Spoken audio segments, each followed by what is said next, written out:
Me llamo Marisol, tengo 37 años y vendo condimentos y hierbas en el mercado de la Ciudad de México desde que aprendí a sostener una báscula en las manos. Mi puesto está en el pasillo 4, justo frente a la carnicería que siempre huele a ajo y en la esquina donde se sienta el velador por las noches. Llego antes de que amanezca, pongo la lona, boto el polvo de las cajas y enciendo una lámpara pequeña que me acompaña hasta que el sol cuelga su luz. Me acostumbré al olor a cilantro fresco, al humo de la fonda de la esquina y a la textura pegajosa del cartón cuando se moja de la humedad de la madrugada.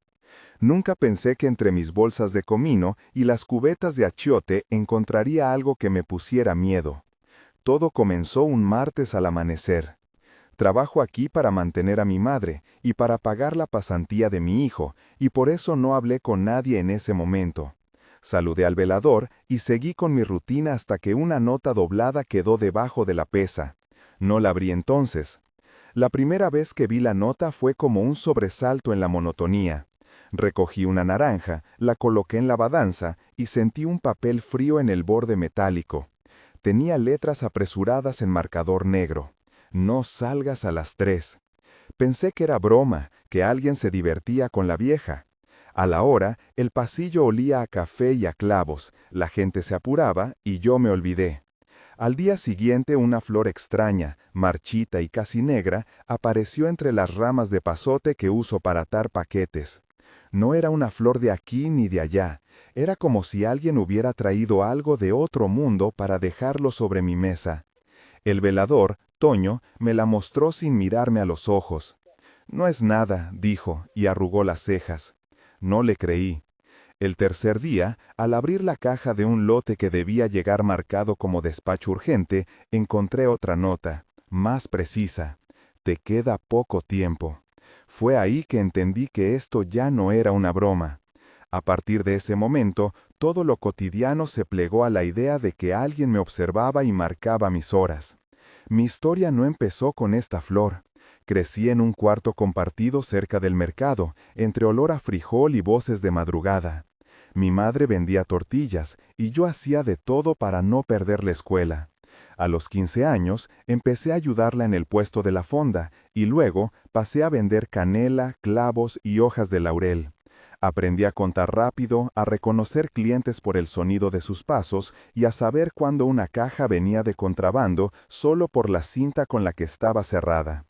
En mis veintitantos, abrí mi propio rincón en el pasillo 4 con una caja prestada y una credencial falsa de quien me arrendó el puesto. Me enamoré de un cargador que se llamaba Rigo y que tenía las manos grandes y olor a combustóleo. Vivimos juntos un tiempo hasta que la carga nos separó. Él se fue con un camión que le pagaba mejor y yo me quedé con la renta. Desde entonces mi vida giró alrededor de horarios, sombreros de paja que venden en temporada alta y de la necesidad de estirar los pesos hasta donde pudieran. Mi hijo nació una noche de lluvia y mi madre me enseñó a esconder la mitad del dinero en un bulto que nadie revisa. Esa costumbre me ha salvado más de una vez. Con los años vi saqueos, vi cajas sin etiqueta que al abrirlas olían a metal y a miedo, vi incendios pequeños que la gente apagaba con cubetas y canciones. Aprendí a no confiar en la administración del mercado y a hablar bajo cuando se trataba de la policía. Todo eso me construyó como trabajadora de barrio y me dejó una red de nombres que aún hoy me sostienen. Toño el velador, Ana la de la fonda, Pablo el carnicero, Marta la vendedora de velas, Rigo el cargador, Chelito que trae café por la mañana y don Luis que siempre tiene herramientas prestadas. Esta es mi manera de sobrevivir y también la razón por la que no podía dejar mi puesto sin pelear. La primera viñeta completa sucedió entre las 5 y las 8 de la mañana. Llegué con la mochila, la canasta de mimbre y una caja de etiquetas. Me encontré a Ana barriendo la entrada y a Pablo probando un trozo de carne con el dedo. ¿Viste lo de la nota?, le pregunté a Toño que llevaba la linterna colgando del cuello. Calma, dijo Toño, es la costumbre de alguien que quiere asustar. ¿Quién haría esto? Los que no tienen cara, respondió Marta, sacando de una bolsa una hoja de papel en la que había una flor dibujada y un número.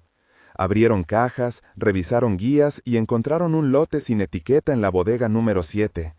Llegó sin guía, dijo Rigo con la voz rasposa, y la puerta estaba cerrada con un candado que no es del mercado.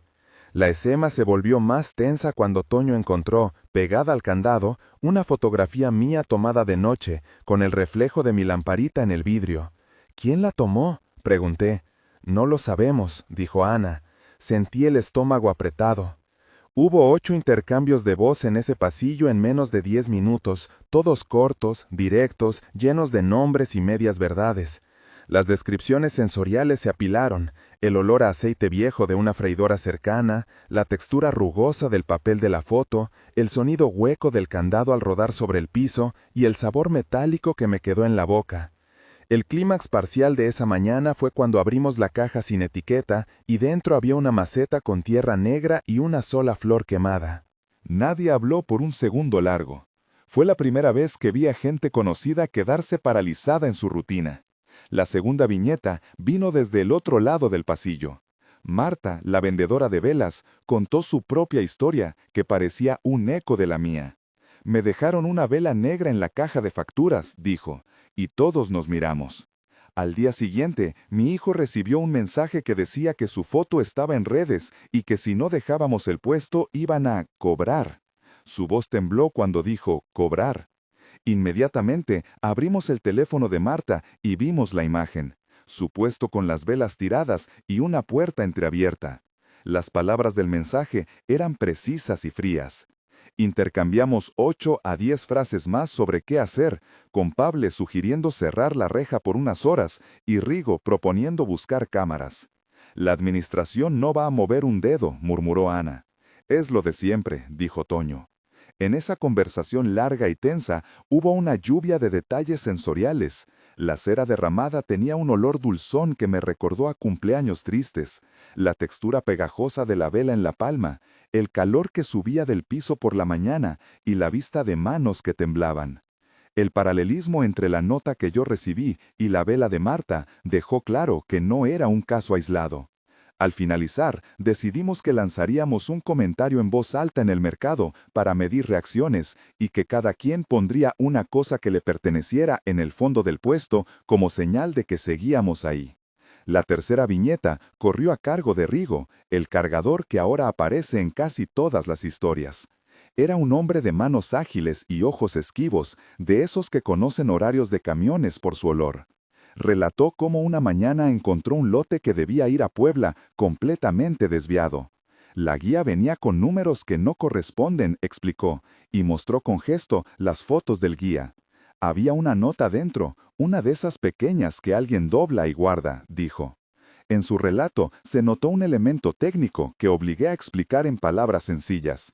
Una guía de despacho debería contener remitente, destinatario, número de lote y sello del transportista. Las guías tienen códigos que se leen en la app de transportes y en la caseta de salida, y los lotes sin guía suelen detonar una investigación porque así entran mercancías no registradas. Cuando la guía falta, se abre una grieta administrativa que pocos quieren mirar. El detalle técnico lo expliqué porque ayuda a entender cómo se manipula la logística. Un lote sin guía permite mover cosas sin dejar rastro en el sistema de despacho. Esta explicación fue breve y concreta, con unas 300 palabras que aclararon cómo funciona la cadena.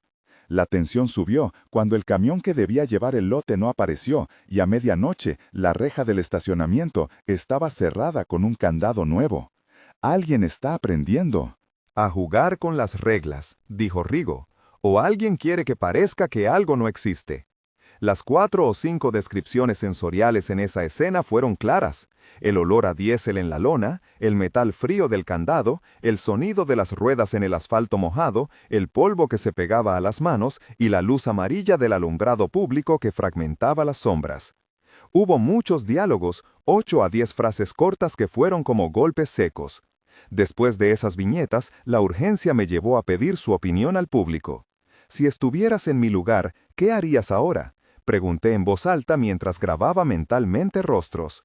Sé que suena raro, pero necesitaba saber si esto pasaba solo aquí o si era parte de algo mayor.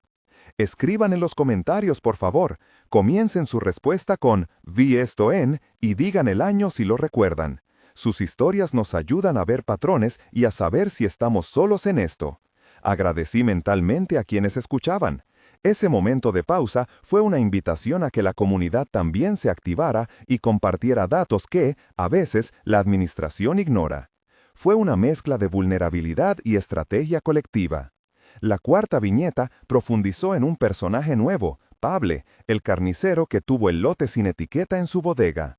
Su lenguaje era directo. Las cajas llegan, se revisan y se ponen en la plataforma. Cuando algo no está bien, avisamos. Esta vez no avisamos a tiempo. Contó cómo revisó un proceso, la llegada, el cruce de datos en la hoja de control, el cotejo de la credencial del chofer y la rotulación con sellos. Fue en ese momento cuando expliqué con exactitud técnica y breve lo que llaman procedimiento de despacho. Debe realizarse la verificación de la guía, la firma del receptor, el sello del transportista y la entrada en el sistema. Si falta cualquiera de esos elementos, la mercancía queda en cuarentena. Esa descripción procesual ocupó unas 300 caracteres y sirvió para darle cuerpo a la sospecha. La tensión allí empezó a crecer cuando encontramos rastros de polvo quemado en una caja y una segunda flor negra en el interior de una tarima. Los diálogos en ese pasillo fueron intensos, con 8 intercambios en los que se acusó, se defendió y se buscó una solución. Los sentidos se saturaron, la visión de la flor negra dentro de un plástico, el olor a charol quemado, el tacto áspero del cartón chamuscado y el sonido de pasos que aceleraban. Al final, decidimos que alguien tendría que quedarse a vigilar la bodega por la noche. La quinta viñeta trajo consecuencias prácticas. Me tocó a mí explicar qué pasó cuando intenté reclamar a la administración del mercado. Fui a la oficina con la flor negra guardada en una bolsa de plástico. «Es cosa de rencillas», dijo la administradora con voz pausada. «No nos corresponde». Le pedí una copia de video de la cámara del pasillo y me dijo que la cámara estaba en mantenimiento. Ese día nombré en voz alta a 5 personas que habían ayudado: Toño el velador, Ana de la fonda, Pable el carnicero, Marta la de las velas y Rigo el cargador. Cada uno hizo una acción específica. Toño montó guardia en la noche. Ana me dejó su teléfono para avisar. Pable prestó una linterna. Marta me trajo café y Rigo comprobó las guías. Esa reacción comunitaria mostró solidaridad, pero no reemplazó a la negligencia institucional. Hubo un diálogo extendido de más de 8 intercambios con la administración, el cual no dio frutos.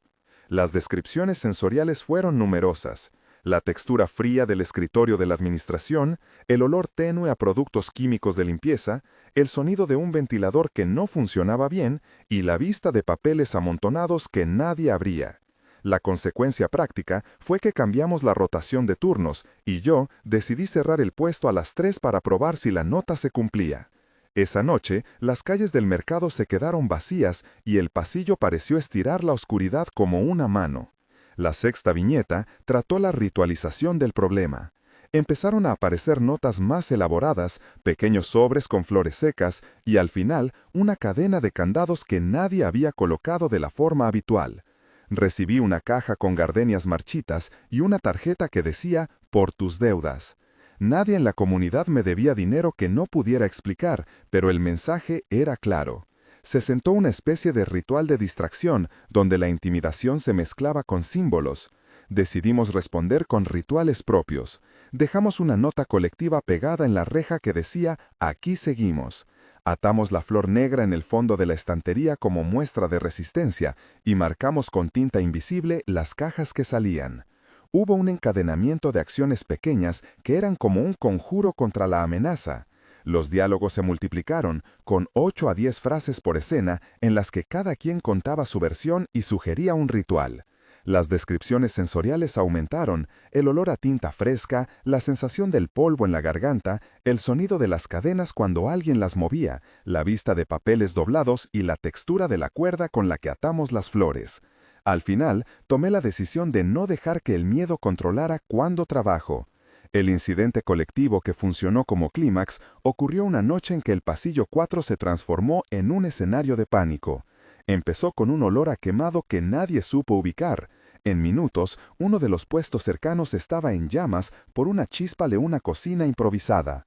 La gente corría, los cubos de agua se volcaban y alguien rompió el cristal de una caja registradora para sacar los pesos.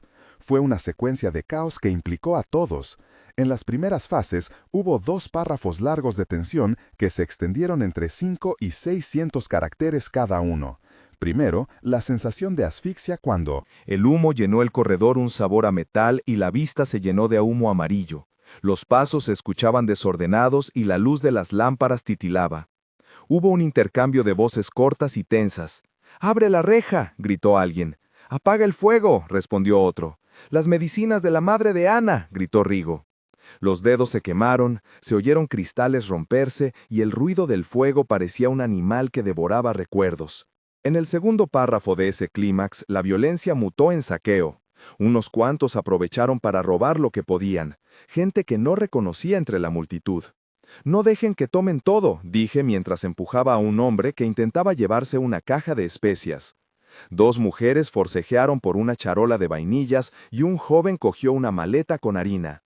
Los diálogos cortos fueron rápidos y repetitivos, entre 8 y 10 intervenciones por minuto. La escena fue un torbellino de sentidos. El olor a humo, la textura quemada de las bolsas, el sonido de cadenas, el calor en las mejillas y la vista de manos que se estiraban como garras. Al final, los bomberos llegaron tarde y la administración clausuró la zona por unos días sin dar explicaciones completas. Después del incendio vino la investigación y las consecuencias. La policía entrevistó a varios, tomó fotos y anotó nombres. Hicimos inventario de lo perdido. En esta fase hubo descripciones procesuales de cómo se documenta un siniestro, acta del peritaje, lista de bienes, fotografías de cada puesto y reporte a la delegación. Estas descripciones ocuparon entre 250 y 350 caracteres y sirvieron para explicar la burocracia que sigue a la tragedia. La administración puso un sello en la reja y prometió una auditoría que nunca llegó. Algunos compañeros decidieron no volver por un tiempo. Chelito se quedó cuidando a su esposa, Pable cerró su puesto para hacer trámites, Ana abrió su fonda solo a medios días, Marta vendió lo que pudo y Rigo se ausentó por 3 días. Hubo diálogos largos con la policía local, con la administración y con vecinos que querían justicia. Se hicieron listas, se entregaron fotos a la delegación y se buscó apoyo en redes. Yo recopilé imágenes y guardé las notas y flores como evidencia en una caja. La administración pidió paciencia y nadie fue responsabilizado. Esa sensación de abandono fue una herida abierta. La comunidad se juntó en pequeños apoyos. Don Luis prestó herramientas, Chelito dejó café y unos amigos hicieron una colecta para comprar una lona nueva. El epílogo temporal cerró los hilos principales de la historia en 3 momentos. Un mes después, la vida del mercado había retomado una apariencia de normalidad, pero las cicatrices eran visibles. Mis manos seguían temblando cuando contaba el cambio y cada vez que alguien dejaba una caja en la entrada la revisaba con más ojo. Había sentido que el acto de dejar la flor negra dentro de mi puesto servía como aviso y como recuerdo. La administración pidió paciencia y nadie fue responsabilizado. Esa sensación de abandono fue una herida abierta. La comunidad se juntó en pequeños apoyos. Don Luis prestó herramientas, Chelito dejó café y unos amigos hicieron una colecta para comprar una lona nueva. El epílogo temporal cerró los hilos principales de la historia en 3 momentos. Un mes después, la vida del mercado había retomado una apariencia de normalidad, pero las cicatrices eran visibles. Mis manos seguían temblando cuando contaba el cambio y cada vez que alguien dejaba una caja en la entrada, la revisaba con más ojo. Había sentido que el acto de dejar la flor negra dentro de mi puesto servía como aviso y como recuerdo. A las 4 semanas organicé una reunión con 5 vecinos para coordinar guardias nocturnos. Toño y Rigo se ofrecieron a vigilar 2 noches por semana, Ana y Marta a cubrir las mañanas y Pable a revisar las guías de despacho. La colecta ayudó a reemplazar lo perdido y algunos clientes empezaron a volver. Sin embargo, la administración siguió lenta y la policía insistía en que no había pruebas concluyentes de delito organizado. Yo seguí guardando las notas y las flores secas en una caja dentro del puesto. Empecé a sentir que mi resistencia era más simbólica que práctica, pero la comunidad se aferró a ella como a una salida. Unos pocos días hubo una cámara nueva instalada por iniciativa vecinal, no por la administración, y eso nos dio un suspiro de seguridad. 3 meses después, noté que la amenaza no había desaparecido, sino que se había hecho más puntual. Las notas cambiaron de tono, pasaron de «no salgas» a «sabemos dónde duermes». La paranoia creció y algunos se mudaron. Marta cerró su puesto y se fue a Veracruz, Pable redujo su horario y Chelito empezó a traer su puesto con trancas nuevas. Yo pedí una licencia por 15 días para visitar a mi madre y revisar papeles. Durante ese tiempo, la gente del mercado me enviaba mensajes sobre movimientos extraños en la noche y sobre cajas que aparecían sin registro. Un día, alguien dejó una llave en mi tranca, con una tarjeta que decía, para abrir lo que no quisiste ver. Fue un gesto intimidante y casi ritual. Empecé a documentar todo mejor, escaneé las notas y las puse en una carpeta digital. En estas semanas, la comunidad creó un chat donde se compartían fotos y fechas de incidencias. Eso nos permitió ver patrones. Las notas aparecían siempre los martes y jueves, y la persona que las dejaba lo hacía alrededor de las 2 o 3 de la madrugada. Decidimos entonces un plan de vigilancia rotativa y una lista de contactos de emergencia. Aunque no sabíamos quién era el autor, la cooperación nos dio cierto control. 6 meses después, el mercado respiraba con cautela. Algunos puestos cerraron definitivamente, pero otros resistieron. Yo seguí trabajando, cambié la lamparita por una más potente, dejé mi flor negra en una caja en lo alto del estante y puse una pequeña nota que decía «Nunca más solos».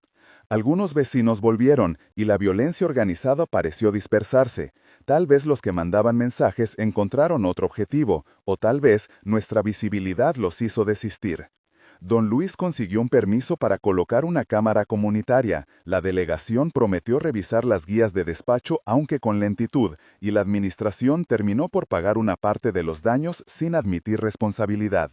Recibí apoyo económico de conocidos y de gente que no conocía pero que respondió a la historia en redes. En la última visita de la delegación, entregué las copias de las notas y de las fotos. Nadie fue arrestado. Aprendimos a convivir con la posibilidad de que la amenaza persista y a funcionar en confianza vigilada. Mis manos todavía llevan la marca de la ceniza, y la tarea de cada día es un ritual que combina precaución y fe. Los nombres siguieron ahí. Toño, Ana, Pable, Marta, Rigo, Chelito y Don Luis fueron parte de la historia que nos salvó en pequeñas formas. A manera de cierre, quiero recapitular lo esencial. Me quedé con las manos sucias, con la sensación de que algo me marcó y con la decisión de no abandonar mi puesto por miedo. La consecuencia práctica fue que cambié horarios, mejoré registros y formé una red de vigilancia con vecinos. La administradora siguió ausente, la policía actuó a medias, y eso dolió, pero la comunidad se sostuvo con acciones concretas: café, herramientas, vigilancia y dinero prestado. Tengo fotos, pruebas y las notas guardadas en una caja, y planeo mostrarlas en el siguiente video. Si has vivido algo parecido, cuéntalo en los comentarios empezando con «Vi esto en» y la fecha si la recuerdas. Compartir tu historia puede ayudar a unir piezas y evitar que otros pasen por lo mismo. Si quieres seguir la investigación, suscríbete al canal. Aquí seguiré contando lo que no se ve en los comunicados oficiales. Y recuerda, en un mercado nada es solo una bolsa o una flor. Todo tiene historia, y a veces el peligro llega envuelto en papel.